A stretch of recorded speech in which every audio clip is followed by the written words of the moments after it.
Assalamualaikum warahmatullahi wabarakatuh. Salam sejahtera untuk kita semua. Alhamdulillah Rabbil Alamin. Puji syukur saya panjatkan kehadirat Allah Subhanahu wa Ta'ala yang telah memberikan saya nikmat kesehatan dan nikmat kesempatan sehingga saya dapat memenuhi tugas akhir kuliah saya, yaitu mata kuliah Al-Islam dan Kemuhammadiyaan dengan dosen pengampu, yaitu Bapak Arman Maulana SPD MPD. Perkenalkan, saya Fitri Rahmadani Amalia dengan NIM 2022310209 dari Prodi Pendidikan Bahasa Indonesia Universitas Muhammadiyah Bulukumba. Baik, pada kesempatan kali ini saya akan memaparkan beberapa materi mengenai mata kuliah Al-Islam dan Kemuhammadiyaan selama 1 semester yang terdiri dari 6 bab. Pertama yaitu pernikahan dan talak. Dalam syariat Islam, nikah diartikan sebagai perjanjian suci antara seorang laki-laki dan perempuan untuk membentuk keluarga yang sah dan dilandasi dalam hukum. Kemudian syarat dan rukun nikah. Nikah memiliki beberapa rukun dan syarat yang harus dipenuhi agar sah dalam pandangan syariat Islam. Rukun yang pertama yaitu calon suami, yang kedua calon istri, yang ketiga ada wali dan 2 orang saksi serta ijab kabul. Syarat nikah terbagi menjadi 2, yaitu yang pertama, kedua mempelai harus beragama Islam, dan yang kedua wali harus laki-laki, balik, berakal sehat, dan merdeka. Yang ketiga yaitu ijab kabul yang harus diucapkan secara luas dan jelas. Selanjutnya yaitu talak. Talak adalah bentuk perceraian yang dibolehkan dalam syariah, namun sangat tidak dianjurkan. Ada beberapa macam talak. Yang pertama, talak raj'i, talak yang masih memungkinkan untuk rujuk. Yang kedua, talak bain, yaitu talak yang sudah tidak dapat dirujuk kembali. Dan yang terakhir, talak hulu, talak yang terdiri atas permintaan istri dengan memberikan kompensasi kepada suami. Selanjutnya yang kedua yaitu kewarisan. Warisan dalam Islam adalah proses pembagian harta seseorang setelah meninggal dunia kepada ahli waris yang berhak. Warisan ini diatur secara ketat dalam Islam untuk memastikan distribusi yang adil dan sesuai dengan hukum kewarisan. Dasar hukum kewarisan diatur dalam Al-Quran, khususnya dalam surah An-Nisa ayat 11 dan 12. Selain itu, hadis-hadis Nabi Muhammad SAW juga menjelaskan secara lebih rinci mengenai siapa yang berhak menerima warisan dan bagaimana pembagiannya. Pewaris dan ahli waris. Pewaris adalah orang yang meninggal dunia dan meninggalkan harta yang akan dibagikan kepada ahli warisnya. Ahli waris yaitu mereka yang berhak menerima warisan sesuai dengan hukum syariah. Baik, selanjutnya yaitu ketentuan kewarisan. Dalam Islam, pembagian harta warisan sangat rinci dan tidak boleh diubah sesuai keinginan keluarga. Allah Subhanahu wa Ta'ala telah menetapkan bagian-bagian ahli waris dalam Al-Quran, dan ketetapan ini harus diikuti dengan sempurna. Bagian anak laki-laki mendapatkan 2 kali bagian anak perempuan sesuai firman Allah dalam Quran surah An-Nisa ayat 11. Yang kedua yaitu bagian orang tua. Orang tua juga mendapatkan bagian tetap meskipun pewaris memiliki anak. Dalam hal ini ibu mendapatkan 1/3 atau 1/6, tergantung apakah pewaris memiliki keturunan atau tidak. Yang ketiga, bagian suami atau istri. Suami mendapatkan 1/2 jika tidak ada anak dan 1/3 jika ada anak. Sebaliknya, istri mendapatkan 1/4 jika tidak ada anak dan 1/8 jika ada anak.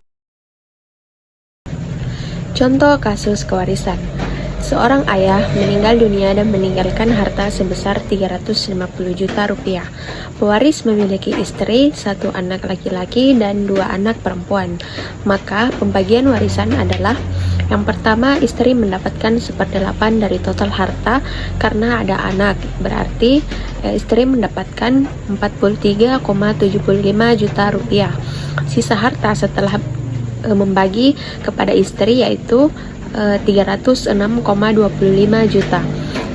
Selanjutnya, sisa harta dibagi kepada anak-anak dengan ketentuan anak laki-laki mendapat bagian 2 kali anak perempuan.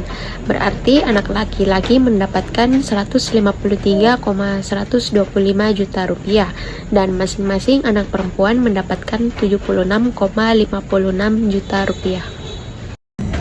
Selanjutnya yaitu wasiat. Pengertian wasiat. Wasiat dalam Islam adalah pesan atau perintah yang diberikan seseorang kepada orang lain untuk melaksanakan suatu perkara, khususnya berkaitan dengan harta benda yang akan dilakukan setelah pemberi wasiat meninggal dunia. Dasar hukum wasiat dalam Islam adalah mubah atau diperbolehkan dan dalam keadaan tertentu bahkan bisa menjadi wajib. Misalnya ketika seorang muslim memiliki tanggungan utang yang belum terlunasi. Ketentuan maksimal wasiat. Dalam Islam terdapat batasan bahwa seseorang tidak diperkenankan untuk berwasiat lebih dari sepertiga dari total hartanya. Ketentuan ini untuk memastikan bahwa bagian utama dari harta pewaris tetap diperuntukkan bagi ahli waris yang berhak, sehingga keadilan dalam pembagian harta tetap terjaga.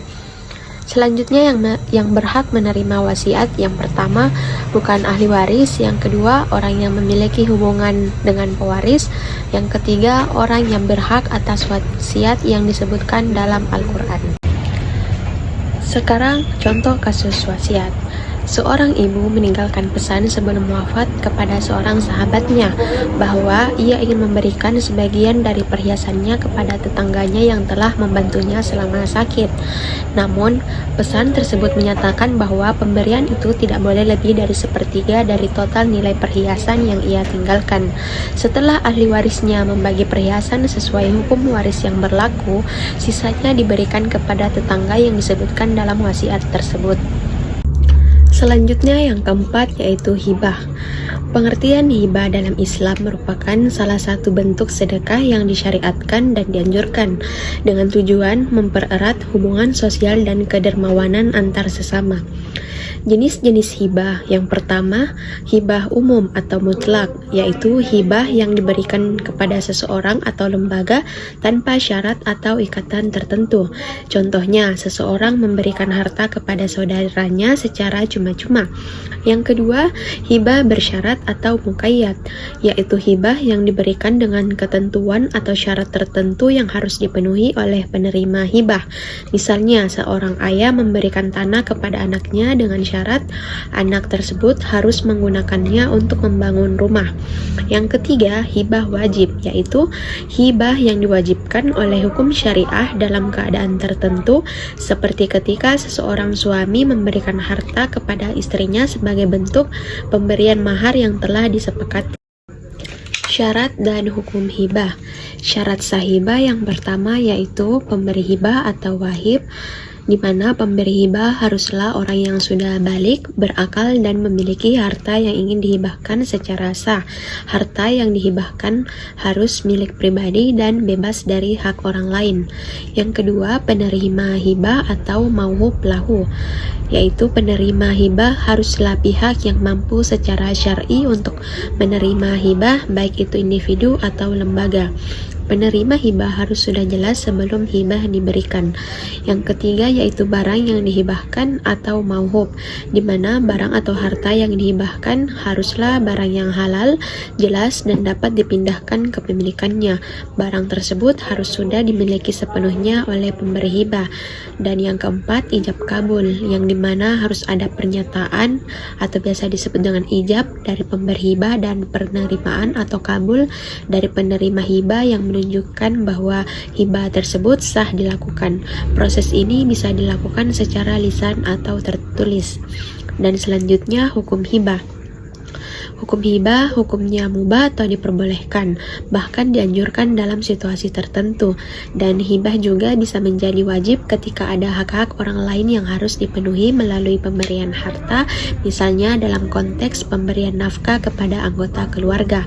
Dan dilarang menarik kembali hibah setelah diberikan, kecuali dalam keadaan kasus tertentu, seperti hibah dari orang tua kepada anaknya. Kemudian contoh kasus hibah. Seorang ayah memberikan mobil kepada anaknya sebagai hibah dengan ijab kabul yang sah. Mobil tersebut digunakan anak untuk keperluan kerja sehari-hari sesuai dengan niat ayah saat memberikannya. Namun, jika mobil tersebut digunakan untuk kegiatan yang bertentangan dengan syariat seperti transportasi ilegal, ayah berhak meminta hibah tersebut dibatalkan. Selanjutnya, bab yang kelima, wakaf. Wakaf adalah tindakan hukum seseorang atau sekelompok orang yang menyerahkan sebagian hartanya untuk kepentingan umum atau sosial dalam rangka mendekatkan diri kepada Allah Subhanahu wa taala. Wakaf memiliki keistimewaan sebagai amal jariah yang manfaatnya terus mengalir meski pemberinya telah meninggal dunia. Selanjutnya bab 5 yaitu wakaf. Wakaf adalah tindakan hukum seseorang atau sekelompok orang yang menyerahkan sebagian hartanya untuk kepentingan umum atau sosial dalam rangka mendekatkan diri kepada Allah Subhanahu wa taala. Wakaf memiliki keistimewaan sebagai amal jariah yang manfaatnya terus mengalir meski pemberinya telah meninggal dunia. Adapun syarat wakaf dianggap sah apabila memenuhi syarat-syarat. Yang pertama yaitu wakif atau pewakaf, yang dimana wakif adalah orang yang menyerahkan hartanya. Yang kedua, mauquf alaih atau penerima wakaf. Wakaf harus ditujukan untuk kepentingan umat Islam atau kemaslahatan umum seperti pembangunan masjid, sekolah, rumah sakit, atau kegiatan sosial yang terus memberikan manfaat. Yang ketiga yaitu mauquf atau harta yang diwakafkan. Dan yang keempat, ijab kabul adalah pernyataan niat wakaf dari wakif kepada nazir. Ijab kabul harus dilakukan dengan kata-kata yang jelas, menunjukkan bahwa harta tersebut diserahkan sebagai wakaf untuk selamanya. Dan yang terakhir, nazir atau pengelola wakaf. Nazir adalah pihak yang menerima, mengelola, dan menjaga aset wakaf. Selanjutnya contoh kasus wakaf. Seorang dermawan bernama Budi yang juga seorang pengusaha sukses di bidang properti menyumbangkan sebidang tanah seluas 1,5 hektar kepada sebuah yayasan sosial di daerah pedesaan. Tanah tersebut digunakan untuk membangun panti asuhan dan pusat pembelajaran keterampilan bagi anak-anak yatim piatu dan kurang mampu. Dengan adanya fasilitas tersebut, anak-anak tidak hanya mendapatkan tempat tinggal tetapi juga akses pendidikan dan pelatihan keterampilan kerja yang dapat membantu mereka mandiri di masa yang depan. Selanjutnya yang bab terakhir yaitu Hita Perjuangan Muhammadiyah. Hita Perjuangan Muhammadiyah merupakan pedoman atau garis besar dalam melakukan perjuangan di bidang dakwah, pendidikan, sosial, dan ekonomi. Istilah Hita berasal dari bahasa Arab yang berarti garis besar atau jalur. Dalam konteks Muhammadiyah, kita ini menjadi acuan bagi gerakan Muhammadiyah dalam menjalankan misi dan visinya untuk menciptakan masyarakat yang lebih baik berdasarkan ajaran Islam yang rahmatan lil alamin. Adapun latar belakang Hita Perjuangan Muhammadiyah, yang pertama yaitu sejarahnya. Muhammadiyah didirikan pada tahun 1912 di Yogyakarta oleh KH Ahmad Dahlan. Organisasi ini lahir sebagai respon terhadap kondisi sosial, ekonomi, dan spiritual masyarakat. Muhammadiyah berfokus pada pembaruan pemikiran Islam dan penerapan ajaran Islam dalam kehidupan sehari-hari. Yang kedua, konteks sosial dan politik. Pada awal abad ke-20, Indonesia berada dalam masa penjajahan Belanda. Masyarakat Muslim banyak yang terpinggirkan, baik secara sosial maupun pendidikan. Dan kemudian Muhammadiyah hadir sebagai gerakan yang berusaha mengangkat derajat masyarakat dengan cara mencerdaskan umat, memberikan pelayanan sosial, dan memperjuangkan hak-hak masyarakat. Dan yang ketiga, pentingnya Hita untuk menghadapi tantangan zaman dan perubahan sosial yang dinamis. Muhammadiyah perlu memiliki Hita yang jelas. Hita ini mengarahkan langkah dan perjuangan agar tetap pada jalur yang sesuai dengan prinsip Islam dan tujuan organisasi. Dan selanjutnya contoh kasus Hita Perjuangan Muhammadiyah dalam kehidupan. Yang pertama ada dalam dakwah dan pendidikan. di mana Muhammadiyah mendirikan lembaga pendidikan seperti pondok pesantren modern yang menggabungkan kurikulum agama dan sains untuk membentuk generasi Islam yang berkemajuan. Yang kedua yaitu pelayanan sosial Muhammadiyah melalui Aisyah mendirikan panti asuhan Muhammadiyah atau Aisyah untuk membantu anak-anak yatim dan terlantar. Dan yang terakhir, keterlibatan dalam kebangsaan.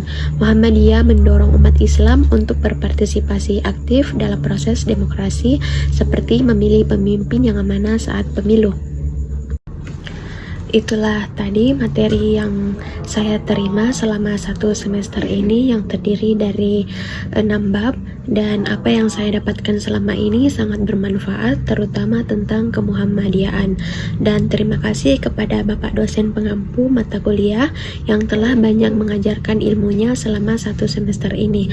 Akhir kata, wabillahi taufiq wal hidayah. Assalamualaikum warahmatullahi wabarakatuh.